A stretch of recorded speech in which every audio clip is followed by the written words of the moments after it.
Hello, I'm your host, Jim McLean. Welcome back to another episode of the Banterflix Movie Review Podcast. Yes, it's the second episode in the brand new series, but it's the same old voices. This week, I'm joined by Banterflix's Deputy Editor, Joe McElroy. Hello, Jim. Joe, last week, of course, we had Adam Neeson on. We were talking about Bullet Train. We were talking about Prey.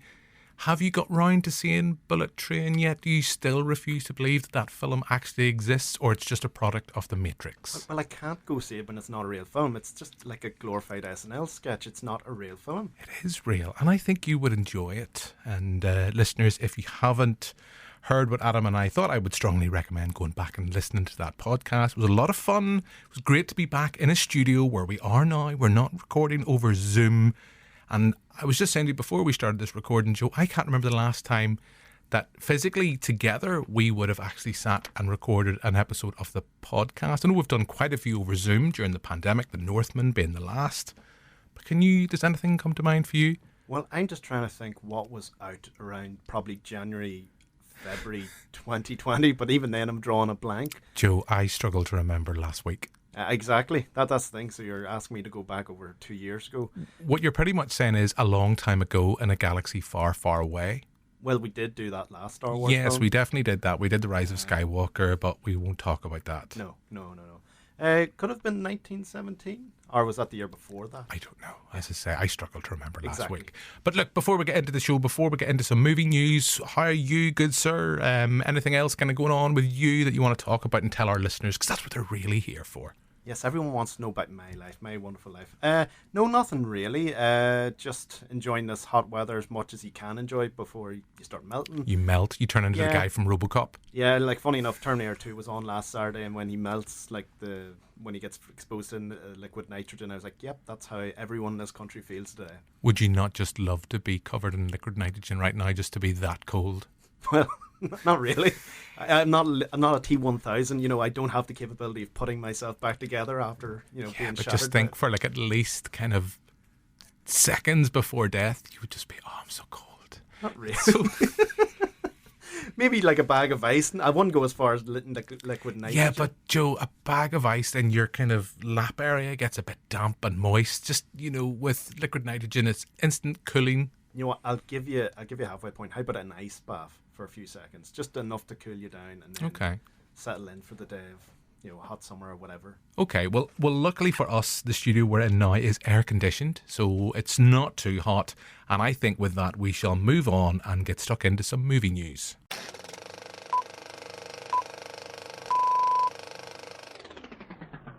So, right, a little bit of movie news. Joe, what has caught your attention this week? Well, there's the whole Ezra Miller thing. Yeah, we'll keep that for later. We'll keep that for later. Yeah, we're going to put that in the bank. In terms of movie news, there's not a whole lot outside of that. There, everything seems to be focusing in on Warner Brothers and this merger that's happening, and then obviously that news that we're going to talk about, it's sort of taken front and center, and then obviously what's happened with Batgirl, and even in streaming in general, like people are starting to worry now. With all these films that are being put on these streaming platforms, that unless you own it physically, it could be gone forever. Like film preservation. There's worries that it's in danger. Are you just worried about Batgirl and we'll never get to see Batgirl? Exactly. I want to see our lovable Brendan Fraser making his comeback. Yeah, I think as I said last week with Adam, it's just worrying times for Michael Keaton's lauded return as Batman, because when are we actually going to see it? I mean, I know we're going to come on and talk about Ezra Miller in a short time in this section, but we're not going to have him Batgirl and things like that. So we don't know what's going to happen. But I'll fire some things to trigger you and see what your responses are. And I'll fire some things your way to kind of get us started. So of course, we've had the sad news this week. Not just one, but two. We've had Olivia Newton-John sadly passing away at the age of 73, and literally last night, we've had the confirmation that Anne Heche has now passed away, although she's been kept on life support for possible donors, which I think is just kind of, in this sad, terrible thing to be doing, is just kind of a lovely gesture to be thinking of things like that. But Olivia Newton-John, are you a fan of Grease? Oh yeah, definitely am. Grew up watching it, obviously would, in a household of Four Sisters. It was never off the TV. You always had to be Rizzo. Well, Frenchie. Well, always having to sing. Was it Sandra Day? Yeah. That song? Yeah, exactly. You had to just do all the boy parts. And some of the girl parts when there weren't enough of them around. Yeah, but no, it's great. Like, and yeah, her presence as Sandy, you know, the way she makes that transformation at the end, it's just iconic. And tell me about it, stud. Yeah, I've got chills now and they're multiplying. Yeah, there we go. It's going into a full reenactment here. You know, it was sad because I think it was on was it a Monday night? It was last Monday. The news broke and I was in Q, you know, shameless plug. I read the news on Q Radio and I was talking about that first thing the next morning. And I am a huge fan of Grease, the film. Although weirdly, I've never seen the stage play. And I've rewatched it recently. And I was kind of thinking, I would love to see this on stage because I'd love to compare and contrast. But have you seen it on stage? No, You just lived it with your sisters? That was enough. You know, we did our own stage reenactments at home. There was no need to see it. I'm sorely tempted to try and see if I can get to see it on stage because it's that idea I've talked about with other films that have been adaptations. I'm trying to think of The Heights, I think that was out last year. When you see, isn't it In the Heights? Yeah, In the Heights. In the Heights, yeah. When you see something that's been taken from the stage to go to the screen, and then there's all these things that you can do visually with a camera that you can't do on stage. So like there's the drag race, of course. No, it's not drag queens, it's cars. There's a drag race in Greece, and you're kind of going, oh, well, I wonder how to do that on the stage. Do they do that on the stage? I don't know. So I'm intrigued. So this is the thing that Adam and I started last week. So I'm refusing now for little things to go to IMDb or use the internet. So listeners, email in. So this is the first question for this week. We have a packed list from last week. You know, kind of your favourite 90s band. What was that film that Alexander Skarsgård was in?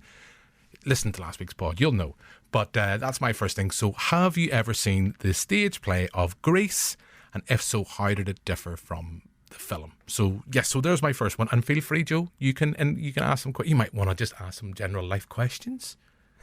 Well, how do you cope with this heat? How is everyone coping with this heat? How are you coping with the heat? So that's the second question for this week's show. Yes, we kind of got sidetracked. Now, I was mentioning this point because you know, Olivia Newton-John, we do think of her as Sandy from Grease, but I mentioned to the lovely Connor Brennan on air, I mentioned, can we get some love for Xanadu? And the look of just the blank and kind of, what are you talking about? So have you ever seen Xanadu? Xanadu, Joe? I've seen clips of it. Okay. I haven't quite dived into the world of Xanadu completely, but I'm aware of it, put it that way. Yeah, I think it's a lot of fun. It can't be, it's just beyond cheese-tastic, but that great track, I think Olivia Newton-John did with ELO, for Xanadu. No one wants to hear me sing. Unless you want to do email in if you want to hear me sing more on this pod. But yeah, I want to get some love for Xanadu. So there's my next question. Have you seen Xanadu? If so, do you love it? Do you hate it? And yeah, and of course then we're kind of sidetracking it. We haven't really mentioned, I mentioned in passing Anne Hesh, you know, and that was sad. And I can think of her a few roles. The one that comes to mind for me is Psycho. As well, but what kind of thing you can kind of think of with Anne Hesh? Not particularly. You know, she's just one of those, you know, sort of character actors. Whenever they pop up in something, you just instantly recognise them. And oh, actually, no, it's just come to mind. Remember Volcano? Yes, that's what I remember from growing up, just constantly watching that there.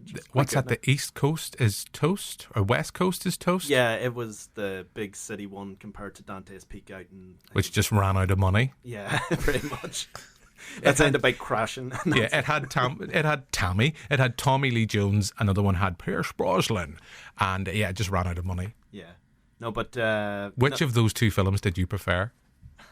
I kind of prefer Dante's Peak. I like Dante's Peak too, because it's more like growing up in a rural area. You know, sort of more identified with that than something happening in a city. I was like, that can never happen. But whereas Dante's Peak, you know, there's a dormant volcano next to me. I'm like, well, you never know. You never know. I don't know.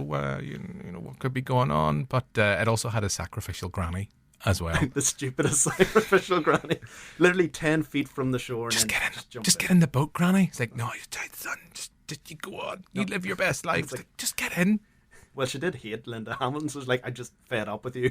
Yeah. I'm just going to end all of our die than know that you are all going to survive. She just knew. She had hindsight that she would come back and do Terminator Dark Fate or whatever the fuck it was called. The last one, yeah. She's like, nah, Linda, you're going to let me down. Pierce, you're going to end up doing a Bond film with Madonna.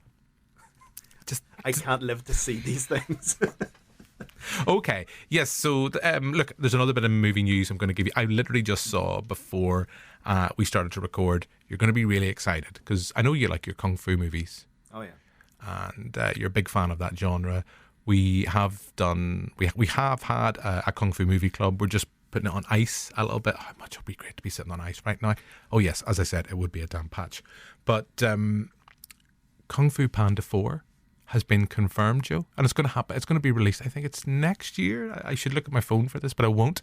I think it's in the next couple of. I think it's either next summer or the summer after. Kung Fu Panda 4 is there.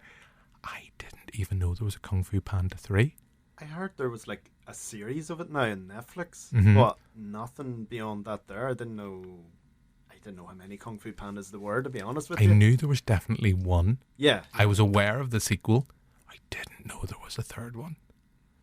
Yeah, you know, this is news to me, so... So if someone wants to email in, tell us a little bit about Kung Fu Panda 3. Is it worthwhile Joe and I seeking it out and giving it a viewing? But anyway, right, we're going to move off. We're going to move on to a tangent. And earlier this week, I caught up with Aaron Flanagan from the Comic Book Guys to give us the Comic Book 101 on She-Hulk, since the series is starting this week on Disney+. Joe, are you excited about this? I am and I'm not. You know, like when you read about what it is on paper, you're like, oh, that could be pretty interesting, pretty different from what Marvel's doing. And then you see there's a weird uncanny valley CG and you're like, I don't know about this. Yeah, I don't know. But look, we can't review it because we haven't seen it yet. We'll no doubt be talking about it in the future if, unlike me, you're kind of going, oh, I'm just fed up of having to watch everything. Because I think She-Hulk and then Black Panther finish off the MCU's Phase 4, whatever fucking phase we're in now. I don't know. No, it is 4. And there's all those new announcements. We didn't really talk about this last week, actually, with Adam, all the announcements of where Marvel are going with the kind of the 2 Avengers movies that have been announced. They, what is it, something for Kang. Oh, Kang's Dynasty. Kang's Dynasty, and then Secret Wars. Yeah. And the only reason Secret Wars get me excited at all is because that confirms pretty much the X-Men are going to be there, but also we've had that.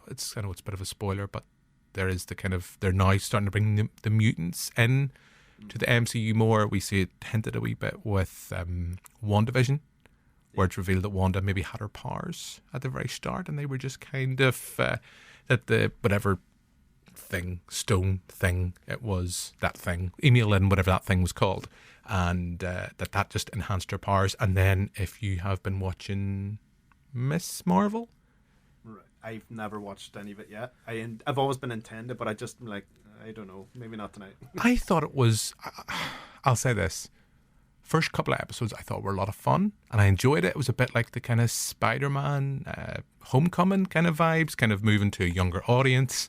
It was quite kind of catchy and poppy and kind of upbeat, and it just then went into kind of formulaic MCU Marvel stuff, and I kind of went, oh, this is a bit dull.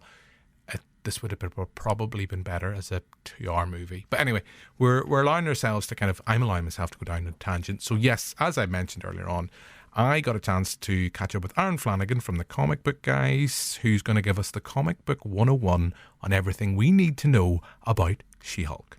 You said to my face that you never turn into the Abomination anymore. No, I said I choose not to. These were extenuating circumstances. You understand that this constitutes another crime and totally destroys your chances at parole? What? No, because I was forced to leave my cell, but I returned of my own free will. Who forced you to escape this insanely high-security prison undetected? A sorcerer supreme of the mystic arts, and his name is... Wong. Just Wong. Hi, it's Aaron from Comic Book Guys here, giving you a Comic 101 on She-Hulk. So, She-Hulk as a character is now very, very well known thanks to the Disney Plus TV show, but she's a character who was first introduced in February 1980 by Marvel, and unlike a lot of big superhero characters who were introduced through other books, such as Iron Man and Tales of Suspense. She-Hulk was actually introduced in her own title. And the reason they'd done that was, at the time, the Hulk TV show was very, very popular in the 80s. And they had seen in the $6 Million Man that the Bionic Woman got her own spin-off show. So what Marvel were worried about was something similar happened where they would introduce a female version of the Hulk and they wouldn't own the rights. So essentially, Stan Lee, the clever businessman he was, and, for a titular female heroine, he introduced She-Hulk. And it was actually the last character that Stan Lee created up until about 1992 when Marvel got him back to create the Ravage character. So it was a big moment in comic history. As I say, she was introduced really as a means to stop somebody else owning her rights. But it soon became apparent that there was a really good place for her in comics, because she was the first character, even before Deadpool, who broke the fourth wall. Unlike her cousin, Bruce Banner, her powers meant that she didn't necessarily lose herself, where she just became a raging green machine. She still had all the knowledge, she still had all the same feelings she had as a human being as when she turned into the Hulk. Now, if you've watched the TV show, you'll see the origin story they've given her is a little bit different from the comic origin. Initially, she's actually driving home, I think it is, in the TV show with Bruce, and there's a car accident. She transfers blood, and that's how she gets created in the TV show. In the comic books, it's slightly different. She's actually shot and by a mafioso type gang, and Bruce at the time knows that the only person's blood that she shares with is his, so he has to do the only thing he can to save her life and transfuse some of his own blood, and that's how she turns into the She-Hulk. So it's through the 1980s. Her first run ran for 25 issues, which at the time was a good solid run. It had the first cover was done by Buscema. The first issue was done by Stan Lee, actually written by Stan Lee. It was changed over after that. The first issue was the big hurrah, the big sort of getting her introduced into the world. After that, Vosberg took over, and it became really a social sort of comic, talking about what was going on at the time. Ran for 25 issues, really, really cool, good story. But once they ended it, they wanted to do something that was a bit more current with the time. So John Byrne took over in 1989 to do the sensational She-Hulk. And it was during this run, I think, that really the She-Hulk took off to become what she's known as today. For that character, as I say, who breaks the fourth wall, who, the Jennifer Walters, who is the attorney at law, that was the run that really defined her. And I think it was because the writer and artist at the time, Byrne, really, really knew how to look at what was going on at the time and pull that into the comics. That, things like doing cover homages to Vanity Fair, the whole Demi Moore thing, he knew how to play on the perception of the public that people would want to pick up these issues. So it really gave her rise to prominence, and it was for about 60 issues, I believe, that ran for. So it was a good long run. I think it's actually went on to be one of the longest standalone female runs that's ever went in comics. So that was the run, as I say, that really set her apart and give her a place in comic history.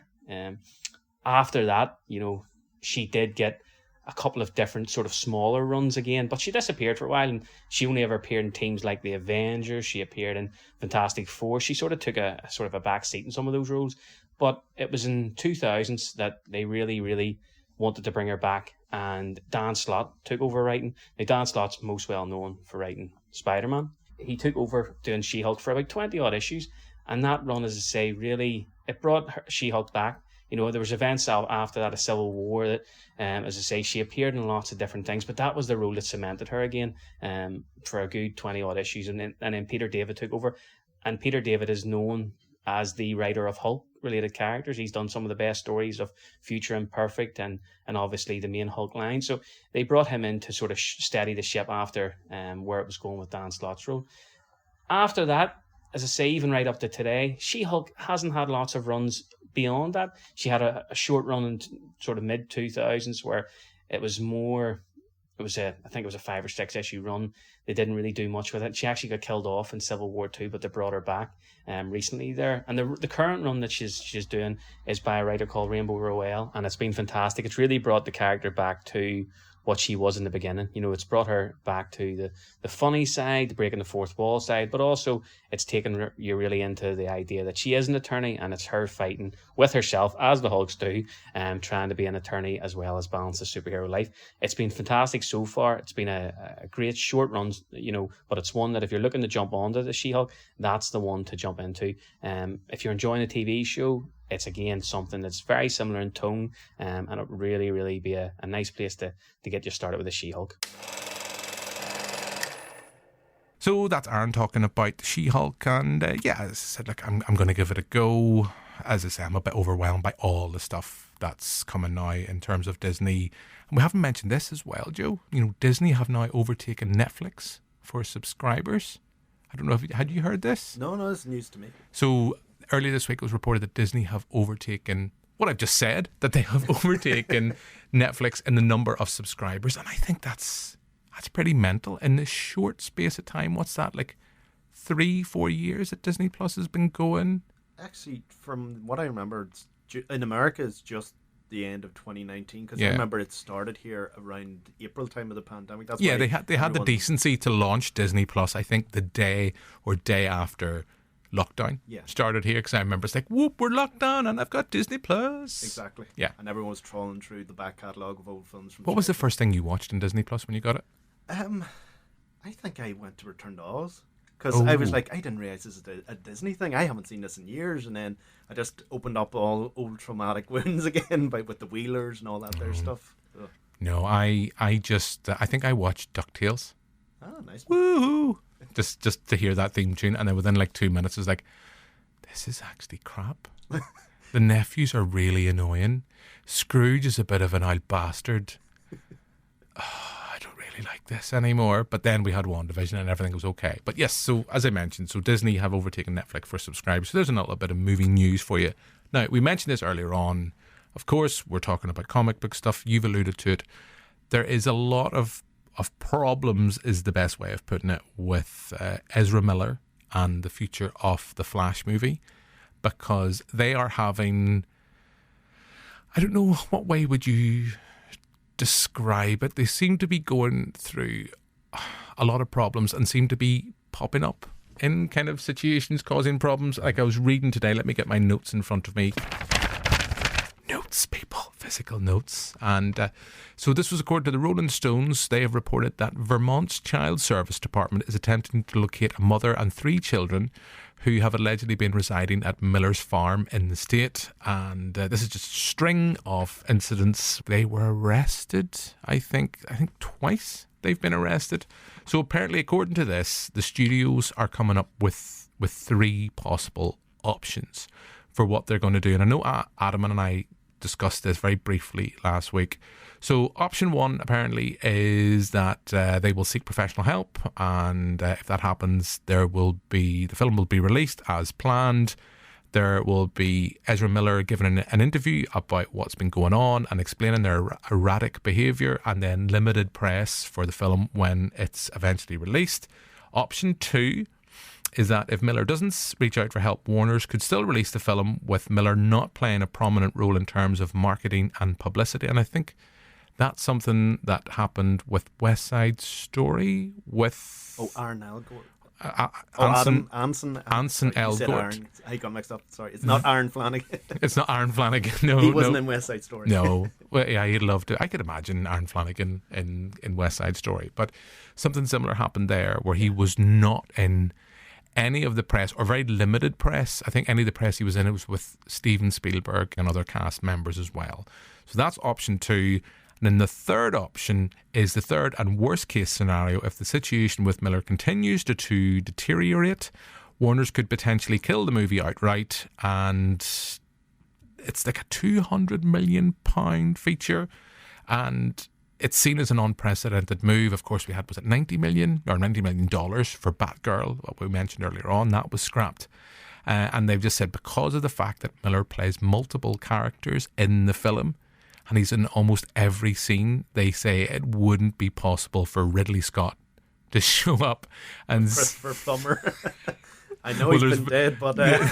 There's various reasons why we can't get Christopher Plummer back, but Ridley Scott would say, I've got an idea. I've got away, and it'll be like Jurassic Park, but it'll be like Jurassic Park with Christopher Plummers everywhere. Christopher Plummer doesn't want to eat, he wants to hunt. I just pictured that scene, just Christopher Plummer coming out of the bushes. Clever Plummer. I would like that. That'd be great. I'd like that. And then there's the scene where, isn't it one point where he dresses up as a Nazi in The Sound of Music? Who, Christopher? Oh, yeah, yes, that's right. Yeah, not Ezra Miller. Don't be silly. They've done bad things, so that's next on the list. Yeah, okay. I don't know how far Ezra's going to go. But yeah, let's pull on that thread, Joe, because this is what people really want from this podcast. They don't want to hear us talking about Nope. They don't want to hear us talking about broadcast news, which of course was Adam's pick for Pick of the Streams. They want to hear us talk about Christopher Plummer Park. Yeah. And just getting Sam Neill. I reckon you could get Sam Neill for that role. Well, he came back for the last one. It wasn't great. It wasn't great. You didn't like it. You check out Joe's review on the website. Joe really didn't like that film. So, yes, if you want to email in and tell us your thoughts on Christopher Plummer Park and what would kind of be the attractions there. So we've got Sound of Music. See, he's one of those actors, he just has like bit parts later in his career now. Knives Out. Yeah. A bit of Knives Out. He just gets killed. Yeah, I know, but... Well, you can clone him, so you can die every time you go to see him. Like a little family. It's like, would you like to poison Christopher Plummer? Yes, Daddy. There we go. Or you could have all the money in the world. world. Oh no, not sorry, spoiler. He's not actually poisoned in Knives Out. Sorry, spoiler. It's an all a big double bluff. It's an all a big double bluff and stuff in the end, and then let's not spoil Knives Out for everybody, but I think he ends up doing, is it the epi or the kind of adrenaline shot for no apparent reason or something? That's been that one.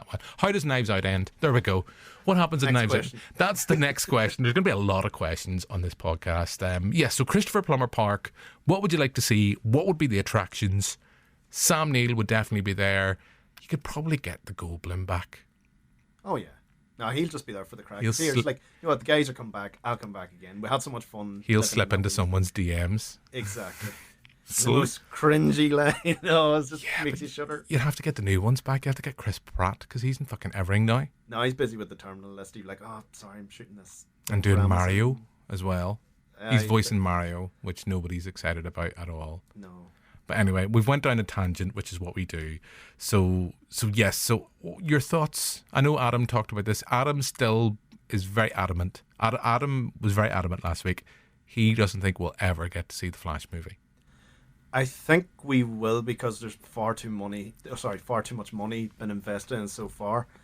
For me, I originally thought they would go down the route of just putting it straight on to HBO Max, but because of that merger, they don't want to sort of do that with the big releases. That was one of their big mission statements, I think, was we want big budget spectacle to be kept on the big screen. We don't want to throw it straight on the streamers.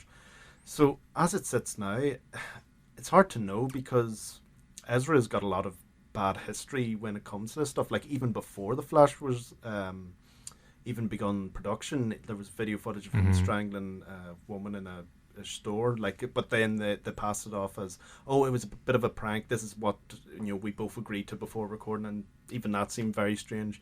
And then obviously the more fights, and then this story from Rolling Stone.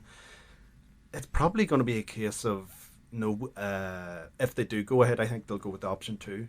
They'll just not do any press at all. They'll just sort of sweep it under the rug and be like, that's it. But then another thing was, one of the main plot points is that this is supposed to be a big launching pad for what they're planning on doing with DC, because I think they're going the Flashpoint route. So it's hard to know what they're going to do now.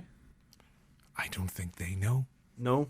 I don't think they know. It's going to be interesting. As I think I said last week with Adam, there's this interesting, it's like they've brought in someone, I'm not quite sure who it is off the top of my head, who's going to say, right, we need to steer DC's direction in the similar kind of vein to Marvel with the MCU. And you're like, right, did you not think about that at the start?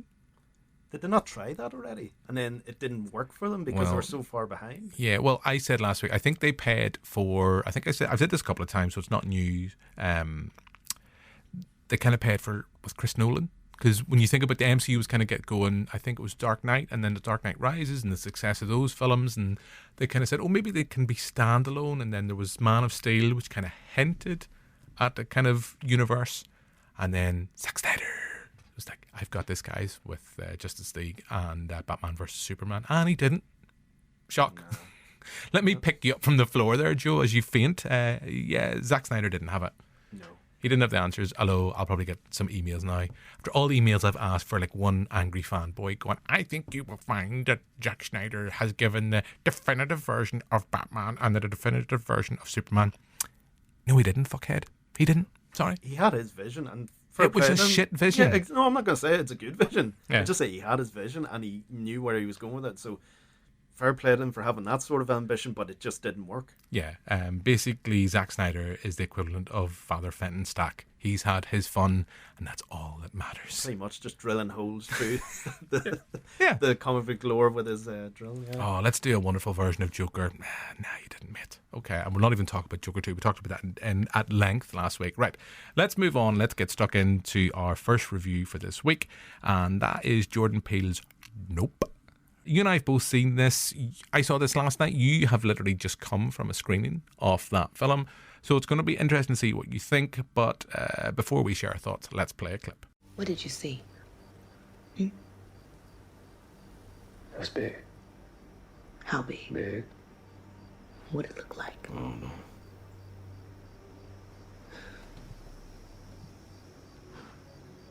It was fast. Too fast. Too quiet to be a plane. OJ, are you saying what I think you're saying? So that's a clip of Jordan Peele's Nope. It's out in cinemas now, and we have two siblings, Daniel Kaluuya and Kiki Palmer, who run a Californian horse ranch, and they find themselves becoming fascinated and obsessed with a strange UFO-like object that is bothering, let's put it that way, bothering the horses at the ranch. Joe, you've just seen this, so lead the way. What do you think? For me, it's 3 for 3 for Jordan Peele now. I've always been a fan of his previous work, from Get Out to Us, and now with Nope, he seems to have, like... Well, the thing is, right, he seems to have always upped the scale and upped the ante with each progressive film. You know, Get Out's a relatively small story, and then Us expands on that, and now with Nope, you see his, like, big blockbuster. And with that, I just absolutely loved what he brought to the table with that. You know, it's a piece of science fiction horror that is, well, it's sort of very reverential in terms of where it came from. Like, there's a lot of hints at, like, 1950s B-movie UFO films. There's a lot of Spielberg in it as well. And when I went to see it, I seen it in IMAX, and it really plays well on that there. And I think that's mainly down to the fact he changed cinematographer. He used the guy who works with Christopher Nolan a lot. I can never remember his name. I think it's Hoyt van Hoytman. Apologies if I mispronounced that. But it just looks fantastic on the the IMAX screen. You know, he really uses it to its fullest. So yeah, first of all, visually it's fantastic. Second of all, in terms of the story, I like how it's sort of he's always big in his allegories and metaphors, and I like where he goes with this here in terms of old hand in Hollywood. It's being left behind, and we're all trying to gear towards this other kind of spectacle where it's sort of quick, cheap thrills, moving away from old methods. Whereas with this film, he's like, no, we're not going to forget that. We're going to incorporate it. We're going to try and combine the two together now. And you get that through the way it's the way the film presents itself. Because at the end of the day, the film is all about spectacle and the dangers that actually come with spectacle in terms of how it's presented. With the cast, Daniel Kaluuya, well, he's just a natural screen presence and charisma. You know, right from going back to Get Out, right up to now. Like, even with his Oscar-winning turn Judas and the Black Messiah there last year, won an Oscar for. He's just an absolute powerhouse on screen, and anytime he's on screen, your eyes are just locked on him. And Kiki Palmer, she's fantastic as well. She's just a real burst of energy anytime she's on the screen. She's just really keeping things going, keeping it ramped up and going. Stephen Yeun as well, he's quite good as well as a side hand. And the best thing about seeing this in IMAX is through that sound system, hearing Michael Winshow's voice. He's one of the greatest sort of cinematic voices going, and it's great to see him again in a big film, because he's again, like we alluded to with other actors and actresses beforehand, he's one of those character actors you just love to see pop up in a film. Yeah, he's just ate like a lot of gravel from a young age. He's literally went around the ranch and just started like eating the gravel in and around it. But yeah, no, in the grand scheme of things, I loved Nope. And you didn't even mention Keith David. He's in it. Oh. I was quite surprised because it's not a spoiler. The way the film starts, there's two kind of pre-credit sequences. One I'm sure we'll come back to without going into spoilers. And then there's another sequence at the ranch, and it's like, oh, okay. I was like, oh, I didn't realize Keith David was in this. It's like, oh, and then the credits come up, and then it was like they had all the actors, and then it was like, and Keith David. It's like, I don't know if he's going to be in it much more. I'm sorry, that's as unspoilerific as I can be. But I thought that was a great way to open that film. And then the other sequence, I'm sure we'll come back to. So, like you, I was really impressed by this film. And there's a lot of things I want to try and unpack. So I saw this last night. You've had less time from me to even think your thoughts through, and you've already been probably more coherent, Joe, than I ever will be. There's a lot of things I agree with you that you've said. Firstly, I'm really impressed by it. I think it's amazing that Jordan Peele in such a short space of time has entered into kind of the conscious of cinema and kind of become such a figure. Like it's the latest Jordan Peele movie. I can't think of someone, probably maybe Tarantino, having that quick a rise into the public consciousness for cinema and having an impact on cinema. What I love about when I watch Jordan Peele films, so he's 2 years he's 2 years older than me. I wish he was 2 years younger than me. So he's 2 years older, and I can see, you've mentioned Spielberg, I can see hints of Carpenter in there. You can see stuff, from, like you've alluded to, the 1950s B movies that have influenced so many filmmakers. But he's doing all that, and you can see those influences. The thing I always moan and groan about when I'm reviewing stuff, it's not like when we were talking about last week with Todd Phillips with the Joker. It's like, right, let's just do this reference and that reference, and let's just cling to something like a wet blanket. He does stuff with the filmmakers that have influenced him. You can see all that work, but he's doing his own thing with it, and he does it with a lot of confidence. Another film this reminded me a lot of, and I was just thinking about it last night, was I can never say his name, I apologise, M. Night Shyamalan's Signs. Reminds me a lot of that in the start. It's like, so is this film going to be, is the trailer going to be one of those trailers that ends up annoying a lot of people, where it's going to be, you're not going to, because I knew that film was interested in exploring the idea of spectacle. It was interested in exploring the idea of our obsession with recording things and catching things on film. I thought, it's like, is this going to be a case where everything's just going to be seen from, like, kind of, you're never actually going to see the aforementioned UFO? Spoiler, you do at some point near the end. Spoiler, I don't know how much of a spoiler that is. There is a UFO, there is an unidentified flying object in this film at some point. I thought that's the way it was going to go down, because what I loved about it was willing to play the long game. And I know that Jim McMahon and I have talked about this with the horror genre in particular, where it's all like quick jump scares and your composer providing all your scares rather than the actual visuals on the screen. There's a growing sense of unease. I don't know if you find that. No, absolutely. No, I was just going to say, it's, going back to the influence of Spielberg, it's very much like Jaws. It teases glimpses and glimmers of what this thing is, and then before going, here it is, for the big finale. But yeah, it's that growing atmosphere, and you notice it through the score. The score is very quiet and subdued to begin with, and then as things grow and as things unravel, it ramps up. But yeah, I agree with you as well on how there's a lot of signs in it as well, especially in the opening. It just has that similar atmosphere and mood to it before things unravel and unveil themselves throughout it. Yeah, and I will say, I mean, I think if you go into I think I only saw one trailer for this film, and I think it was the Super Bowl ad, and the Super Bowl ad gave away nothing when I think about it. I think someone has said to me that the most recent trailer does sell it much more as a big kind of War of the Worlds-y kind of thing, and I think it's fair to say at this point it's not that type of film. It's not, Jaws is a good. Jaws was the film I thought of, in that sense of like particularly kind of the latter stages of Jaws when it's just the three of them out in the boat going up against the shark, and it's just a really impressive piece of cinema. There's times there's things. I'll say this actually before I just jump on my own tangent. I can see people not liking this film. Yeah. I can see people not liking this film, and its style. There's a lot of kind of, jump cuts. There's a lot of kind of fade to blacks and kind of various vignettes, and I think it's all different, named after different horses. There's different sections are named after certain horses that have been on the ranch and or mentioned within the ranch.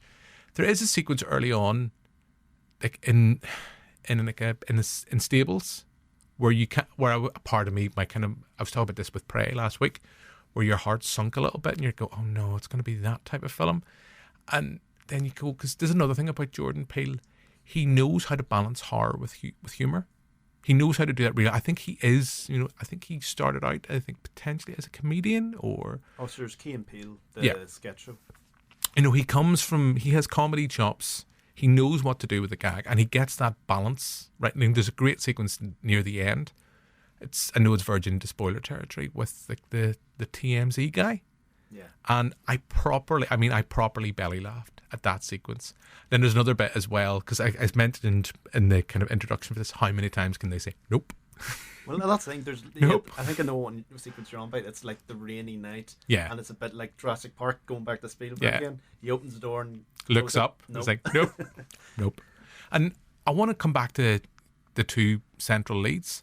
Keke Palmer's great. I can't think of what else I've seen her in.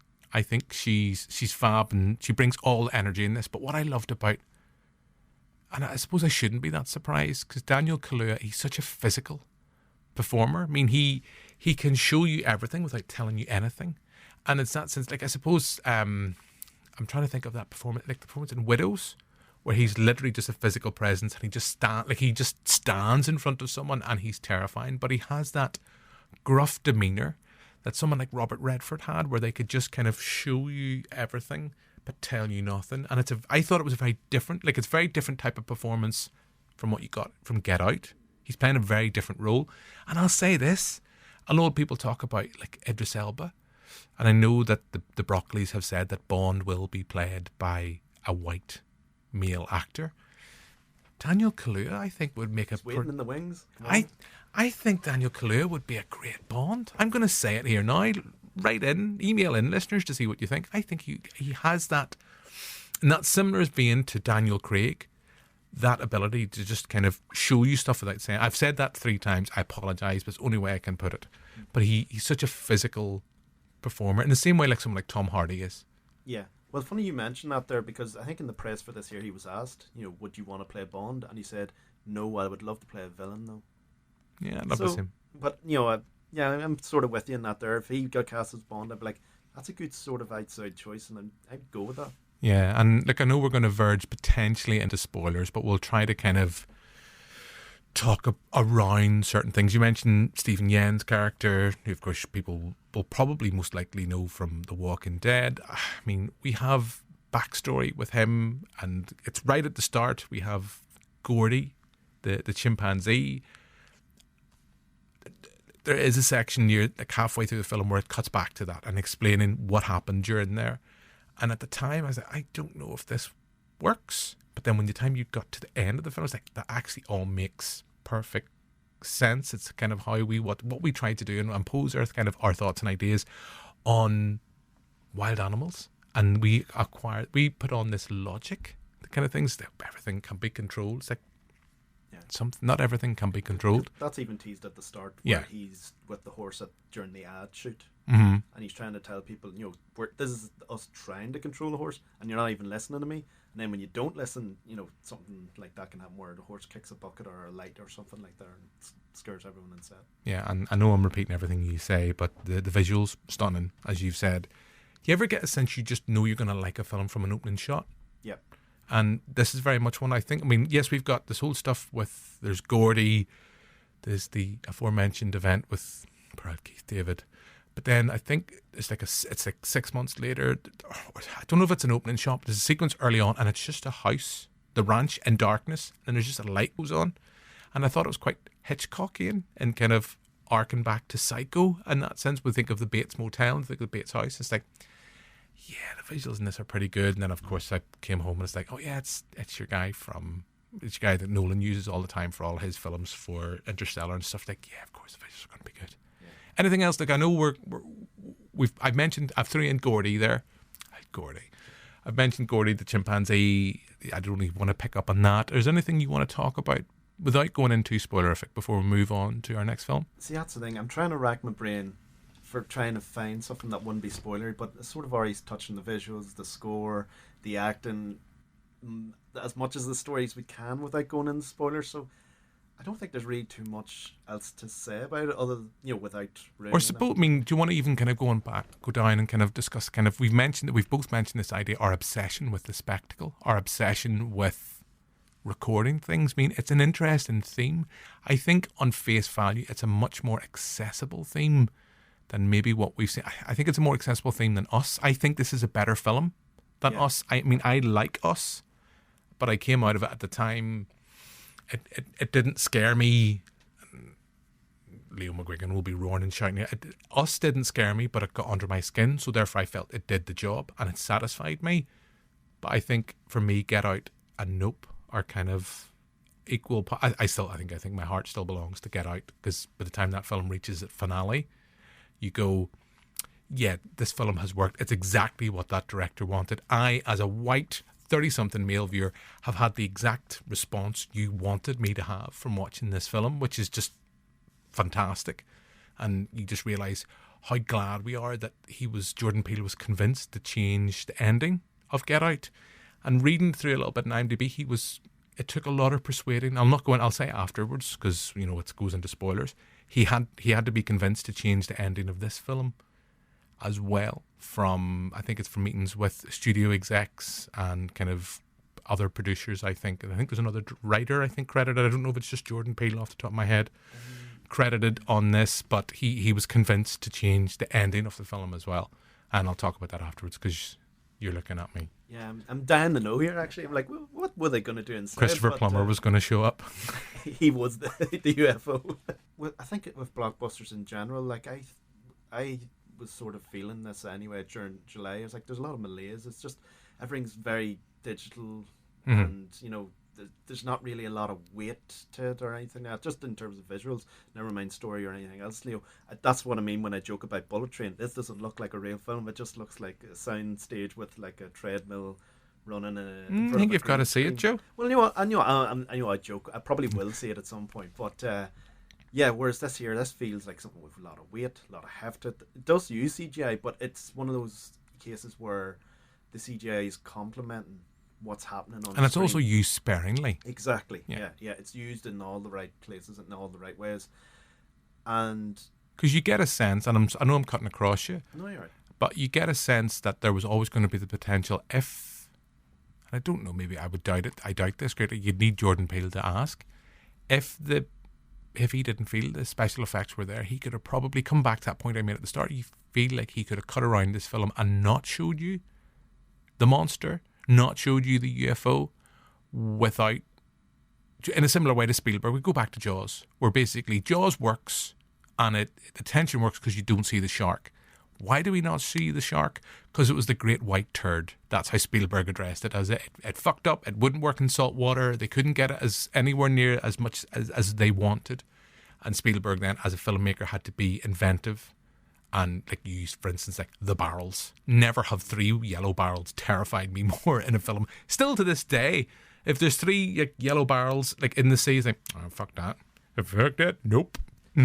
Whereas in this here they use something similar. It's the flag. The flags. The flags, and you just get a sense. I wonder, was that a kind of feel safe for Jordan Peele to go, well, look, if I'm not happy with how I see the visuals, we can use this to represent that. Or they would have made the UFO invisible or something like that. They probably would have. But it's going back to that idea of spectacle, and I think what he's trying to say is the dangers of showing too much Yeah. Because you have the tools to do absolutely everything now as a filmmaker in terms of the advancements in CGI. Whether or not it's done well or not, that's a different story, but you can do everything. But when you can do everything constantly like that, it loses its magic in a way. Because going back to what you were saying with Jaws, that was sort of, they were trying to work with the peak of what visual effects were then, which was just a mechanical shark. Whereas, and then even further down the line with Jurassic Park, I think there's only about 10 minutes of special effects footage in that there.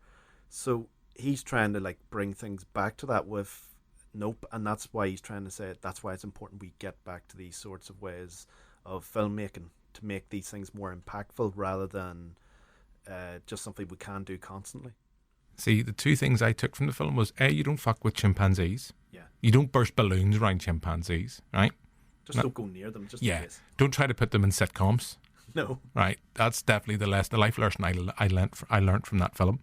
And the second one is don't be those annoying bastards at concerts who just sit and like from the minute like the performer comes on stage, just like right, I know it's an audio medium, so it doesn't work. Just sits with their phone out and goes, "Oh, this is great. I'm really living this moment. This is such." It's worse when they live stream it to their Facebook Live or something like that. You're like, it's like no just enjoy the concert. That's why I love what Jack White does. Like, no, you're not allowed to bring a phone in here. You put it in the wee bag outside. Yeah, and then you I think a lot of people are doing that now. There was somewhere I read. I'm not quite sure. I remember reading the news about it somewhere. There's a performer. I can't remember who it is. I know Kate Bush a couple of years ago did something similar. She's like, just put your phones away, guys. Put your phones away. Just enjoy the night. Exactly. So that's Jordan Peele. I think he's working on much higher levels than that. But that's what I was kind of going. Yeah, see all you annoying bastards at concerts, particularly when you get stuck behind someone. Oh, and it's nothing but you see their arms. Yeah. And the phone above their head. I remember my lovely wife and I going to see C6 Steve, and there was a guy who just did that from the minute one, and eventually the point where I kind of like tapped him on the shoulder. I was like, mate, come on, just I didn't pay like 30-40 quid or back in the day probably like a fiver, in the good old days to go see a concert. It's like I didn't pay to see you film the concert. I didn't want to watch C6 Steve through your fucking phone screen, mate. And he just looked at me as like, well, what the fuck do you want me to do? It's like, well, either one of two things, fuck off or put your fucking phone away.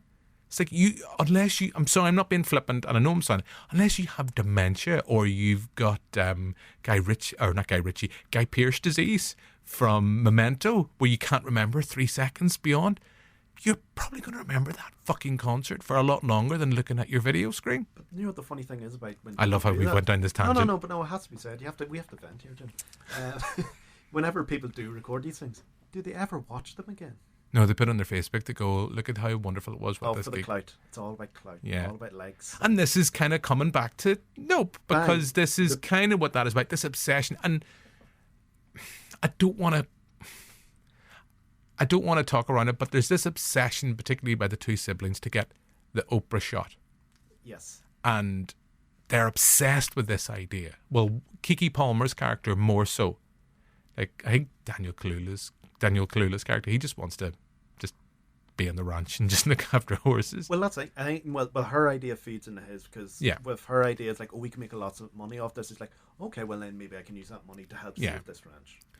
But I'm trying to talk around this as much as I can. There's no well, I think this might come back to what I was alluding to with Jordan Peele having to be convinced to change the ending. There's no ultimate comeuppance for that obsession. Other people pay their penance for that obsession. That's as kind of as unspoilerific as it can be, but our two leads don't have that same level of ultimate scrutiny. I'm trying to talk around that. I know where you're getting at, and I sort of half agree with you, but there's another part of me where like, well, they sort of do pay in a way, but it's something we can talk about later. But you know what? Everyone go see Nope, and then we can put a question in for your emails. Yeah.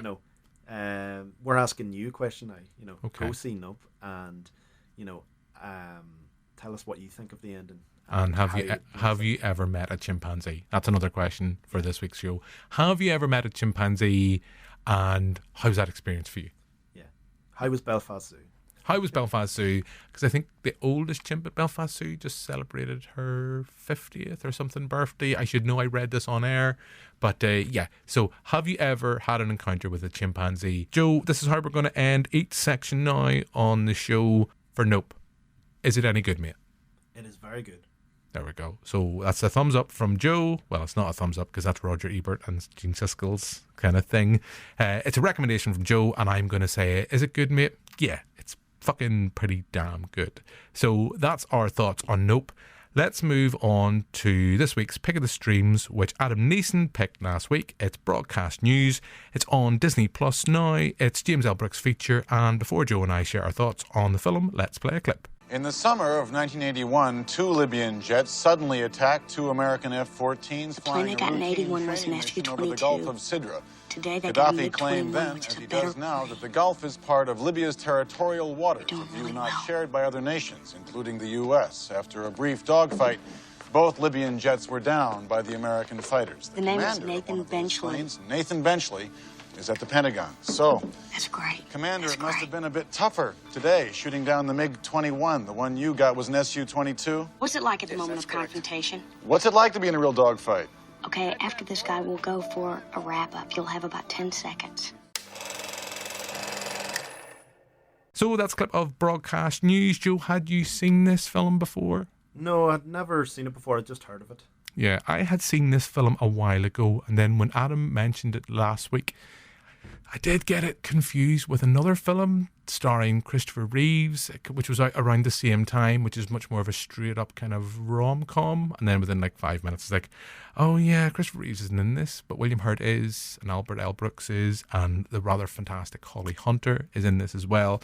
So basic premise is, this is a kind of a look at the cynical nature of the news, of the news industry, and kind of looking at kind of how certain people can rise or not in the case of others within the industry. I find it particularly interesting because I'm now reading the news on Q, and I really need a Holly Hunter. I really need a Holly Hunter. If Michael McMillan is listening to this, like, Michael, you're my Holly Hunter. But yes, let's not go down that tangent. Joe, what do you think? I really enjoyed it. You know, like I said, I've only heard of it before. I was always meaning to watch it, especially in the wake of William Hurt down there. March, I think, wasn't it? Yeah, a few months ago. And it's sort of been on my radar to sort of watch. But then when you said, oh, we're going to review it as part of the podcast, like, great opportunity to see it. So then sat and watched it, and yeah, really liked it. It's a nice sort of small sort of film that, you know, like you said, just delves in those ideas of, you know, even the cutthroat nature of news media, and you know, it's just one of the films where everything's just working in tandem brilliantly. Like, it's well put together, script's great, the acting of the 3 main leads is perfect, and they've got great chemistry amongst themselves. Even the supporting performances, like Joan Cusack's in it, and there's a very small role of Jack Nicholson in it as well. So it's those things working together that just really made me sort of fall in love with the film. The thing that sort of struck me the most is the fact that, you know, the story itself is sort of a love triangle between these 3 main characters. You know, William Hurt as the sort of, you know, there's nothing really going on upstairs with him, but he's got the looks to carry him through life. And then there's the Holly Hunter's character, who's the producer, who's just trying to make her way through the news station, and then Albert Brooks' character, who's also trying to make as well, but he has the brains, but he doesn't have the looks to be the anchor that he wants to be, and he's definitely not got Prince Andrew disease. Well, we can't sweat. No, that funny when you mentioned that thing. Just to go off on the tangent. See, I watched this with my girlfriend last night, and she hates cringe-worthy moments in films. So moments less here. So the last one would have been A Star Is Born at the awards ceremony, where Bradley Cooper's character wets himself on stage.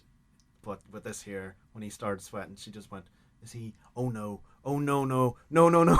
And she just started hiding behind her hand. Whereas I'm just giggling just as much, not only at the film but at her reaction. But yeah, going back to the sort of the 3 main leads, the thing about it is it's a great representation of where news is going and where it is now. Well, where news was going at that time. Yeah, funny thing is, it's just as relevant now when you think about it. Everything's just a case of, we have to make things a bit more personable rather than, just straight facts, and they have to be flashy and have to look good, and we have to, make them attractive, whereas things are more based on headlines rather than the content of the story itself. So that's what that sort of move is, and that's the way that sort of relationship sort of plays out. So that's the main aspect that, from the script and the way the film's put together, that I really loved. But yeah, in general, I just think it's a nice film, and it's one of those films that you probably wouldn't get released in the cinemas now. It's probably something that would just go straight on the streaming or something like that there. Well, I think the closest thing I can think in comparison to this film would be something like The Morning Show on Apple TV Plus, whatever it's called. That's a series, and I could see this type of thing working much better in the form of long form storytelling as opposed to short form. It's just over 2 hours long. I enjoyed it for what it was. I would have preferred to have seen this in a cinema setting, because then you have to block away your phone. You have to push away all your distractions. No, Amber, stop crocheting. Stop it. No, you can't. No, I don't want to know about what we're going to have for dinner for tomorrow night. Where you can just give yourself over to the screen, because I'm talking about it with Nope. With Nope. Where are I going with Nope? Nope, go on, Nope. I'm talking about it with Nope, but I've lost my train of thought. I was mentioning about that with Nope, the fact that it's a slow burn film. This is very much a slow burn, and watching it at home. Adam was talking about this with Prey last week, where it's kind of like you're still not away from, you're not really giving yourself over completely to the screen. There's still things can distract you, and I as much as I liked it, I would love to have seen this for the first time or just seen it in a cinematic setting. The performances, as you've mentioned, are all superb. I think Holly Hunter is fantastic, but then I think Holly Hunter is a fantastic actor anyway. But she's just, how she go, there's just sequence. She's someone who is having daily breakdowns. And there's a great sequence, I think it's about halfway through the film, where she's having a bit of a breakdown in the office, and people have just become so blasé to that. It's like a good morning, good morning, and she's kind of sitting in tears, and she's like, I think to an extent she's trying to cover it up a little bit, but there's still a sense of like people are walking past. Like if it was in where I work, I know I would be going, you okay? Is everything all right? And it's just like this case of like, oh, that's Holly, just leave her. See, I just view that as like, because she does it a few times throughout the film. I think that's just like her like morning routine, just as an emotional release to get the weight of everything out of her. And then you compare it to like going back to the sweating scene. Albert Brooks, he's just so uptight. He keeps his feelings and emotions inside, and then they literally just sweat out of him. Because your heart breaks for Albert Brooks's character in this, because this is his chance. And it is a film from 1987, and I was aware of that sequence because I think Albert Brooks said I think the sweating wasn't originally in the script, and then I think he saw on, was it CNN or one of those channels, probably would have been Fox back then, and he saw a presenter just kind of not losing his cool, but just sweat. And look, you've been in, I know it's not the same degree of what we see here on screen here, but like even in NVTV, you think about how hot and warm those studios are. And like, hey listeners, I'll let you into a secret. I've been rather sweaty when we've been doing those shows, and you feel for him, because he's someone who earlier on in the film, like there's something that there's a development. You go, right, he would be perfect for this. And he's overlooked because William Hurt's character, he's charismatic, he's slick, he looks the part. But as you said, there is not a lot going on. He literally has to be fed his line. Well, not his full lines, but it has to be kept. Holly Hunter has to speak to him, prompt him through an earpiece. And the whole way through it, I was kind of thinking of Marlon Brando in Island of... not Dr. Zhivago. The Island Moreau. Of Dr. Moreau. Yeah. Although I'd love to see the Island of Dr. Zhivago along with the Island of Christopher Plummer. That's the sequel to Christopher Plummer Park, The Lost Plumber. I want to make these films happen. But there's that famous story Mark Kermode talks about where he didn't bother learning his lines, had to be fed them. And then at one point, I think like a police car chase was kind of in the earpiece. And he just started talking this out loud. And it was just like, if you hadn't watched it, you're kind of waiting for something like that to happen. Mm-hmm. But you feel for Albert Brooks's character because he's a nicest guy. He's not the worst person in the world. There's worse people out there, and you just go. There's that sequence where William Hurt's character he's having his breakthrough moment, and he's watching it at home, but then he's also then inadvertently helping him out because he's phoning Holly Hunter's character and say, oh, they called the planes this or that, the other, and it's like he's kind of realising, oh fuck, I'm literally helping this bastard along the way. I really liked it. I did find it a slow burn. I'm gonna make you cringe, Joe. I watched this on my iPad. Oh no. In bed because it was late in the evening, and my lovely wife, we've moved our bedroom around to get it closer to the window because of the heat, and we now can't see the TV screen as well as we could. It's kind of like a side-on view. It's like when you get those side cross seats at the cinema and you're like, what's going on? I think I can kind of say it. So I didn't want to watch it like that. So I have an iPad and I just kind of sat it on my chest and kind of had the headphones in and watched it that way. But yeah, I enjoyed this. I come back to the point. I still think like it's 2 hours, 20 minutes. I think in around that time, if this film was made now, it would be like a 5-part series on HBO Max or Sky Atlantic. They're the two similar things. And the film I thought of, well, not the Christopher Reeves one, which I can't remember the name of. I think it's Small Talk or something. What was the name of Christopher Reeves, which is a bit like which is a bit like Broadcast News. The other film I was thinking about, of course, was Network, which is another film I absolutely adore. Both of those films they're both in the 80s. Kind of ish, 80s, I think was Network, 70s, I'm not sure. Maybe late 70s or something like late 70s, in the 80s. When was Network out? There's another question for you listeners. And they both feel as relevant now. It's like Shock Treatment as well. Yeah. Those films that they could all see where television was going, and they still feel as relevant now. So I think it was a great choice for Adam to kick things off. And I guess I know the answer. Joe, was it any good, mate? I was good. Yeah, it was good. I liked it too. I maybe is not as enthusiastic about as you, but I still think it's an absolutely stupendous film and well worth a watch. And as I said last week, there's so many old films. Like, this is where I think Disney Plus and even Paramount Plus, which is just launched, they have a slight advantage over Netflix now, is because all those older titles are going to be there. Like, I was able to watch Kingpin last week on Paramount Plus. There's a film I absolutely adored and I haven't watched in a long, long time. We don't have a cow, we've got a bull. No, my favourite line is kind of ties in the nope, there's a shit cloud coming. Yeah. So yeah, it's these classics. I think technically this is not on Disney Plus, it's on Star or whatever you want to call it. It's one of Disney Plus's platforms. So it's well worth a watch. I usually try and have the Rotten Tomatoes scores. I don't have them in front of me, and apologies for this film, but we've both agreed it's both good, mate. So yeah, so that's that. So that was Adam's pick of the streams. Joe, what's going to be your pick for next week? Sandy! Teddy! What are you doing here? I thought you were going back to Australia. We had a change of plans. I can't... Well, that's cool, baby. I mean, you know how it is. Rockin' and rollin' and whatnot. Danny? That's my name. Don't wear it out. What's the matter with you? What's the matter with me, baby? What's the matter with you? Yeah. What happened to the Danny Zuko I met at the beach? Well, I do not know. I mean, maybe there's two of us, right? Why don't you take out a missing persons ad or try the yellow pages? I don't know. You're a fake and a phony, and I wish I'd never laid eyes on you. Whoa.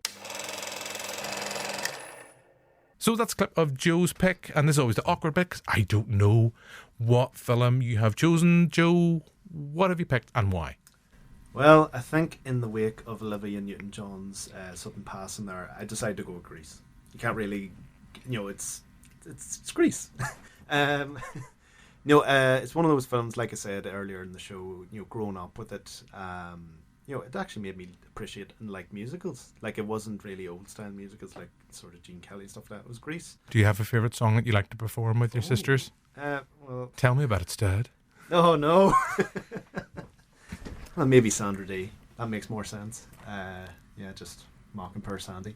No, probably Summer Lovin', because basically I've been to about 3 Wednesdays this summer, and that's been the Grease Mega Mix. It just has to be done. Connor Brennan said at the show, it's like, see any wedding, if it's going shit or not. Don't know why a wedding would be going shit, but at that point it's like, see the dance floor's not getting busy.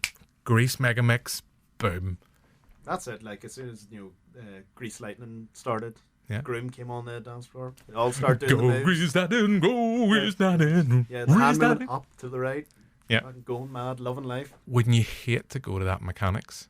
Just like, oh, for fuck's sake, there they go again. Fix it. I just want the headlight fixed. Why are you taking the wheels off? I just need the headlight fixed. Why did you have time? Why did you have time for a costume change? For fuck's sake, why is he coming down and fucking engine off the roof? It's like, come on, lads, just fix it there. You know, what about the timing belt? Is it going to be? Am we going to be able to drive home today? Do you need to phone the wife for a lift? Well, that's the thing. That's why it's Grease is just such a great film to watch. It's just one of those time capsule films where the cast of 40-year-olds are playing teenagers.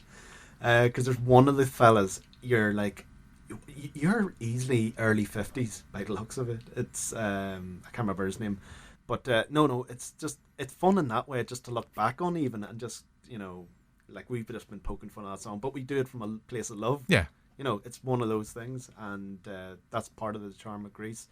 It's the great songs as well, and the performances, and it's just a lot of fun. Barry Gibb, isn't it? I think wrote the songs for Grease, I think. Yeah, I think you're right. Yeah, I could be right, because last week I had a moment of panic when I couldn't remember Rick Barker, who did the practical effects for Predator. Oh, was it Stan Winston, I thought? All right, then I was wrong last week. No, because I only remember that because he was on a flight with James Cameron, and James Cameron's like, oh, put mandibles in that thing, it'll look cool. That's why the Predator's got mandibles. And as we said, we still want to see the Jean-Claude Van Damme cut. So what was it? I think it was Barry Gibb. I think it was Barry Gibb did the music for Grease, and what a film it was. So, Joe, I have already rewatched it because my lovely wife, when we heard the news, said, right, we've got to watch Grease. And she'll hate me saying this on air, she wasn't emotionally prepared for the final sequence of Grease. And I looked at her and she was just gone. Properly gone. So I look forward to talking about that. I think it's Victoria Brown. We need to talk about Disney's special next week. So we're bringing all those back. Hopefully we're going to get you back for Crime Scene to Screen with the lovely Therese Ray. If you are, not too busy sleuthing out the crimes that are going on. She's busily travelling all over the place. All over the fucking place, Therese. Between that and she'll not mind me saying she's planning her wedding, which I'm sure is going to be absolutely fabulous. But yeah, you have to get back. It's like the Hardy Boys. The Hardy Boys never give up on crime. The Sleuth Sisters, you can't just do it on your own, Joe. We haven't. We've just been lying in wait. Yeah. Okay. So that's hopefully going to be brought back soon. So yeah. So that's pretty much everything for this week's pod. So thank you very much, Joe. No, thanks very much, Jim. Thanks very much, Aaron, earlier on for giving up his time at the Comic Book Guys, and of course, thanks very much for listening. And there's too many, Joe, right now. So of all the questions asked, Joe, what's the one you want most to be answered? I know mine. I just want to know, has anyone listening ever had an encounter with a chimpanzee, and how did it go? Mine would have to be how to deal with this heat. Honestly, it's the here and the now. I need to know, even though by the time this comes out, summer's over and we'll not get it back until next year. Okay, so that's the key things. Have you ever had an encounter with a chimpanzee, and how do you deal with the heat? So that's the key questions we want answered on this week's pod. So thanks very much for listening. We'll be back next week. But for now, until then, goodbye.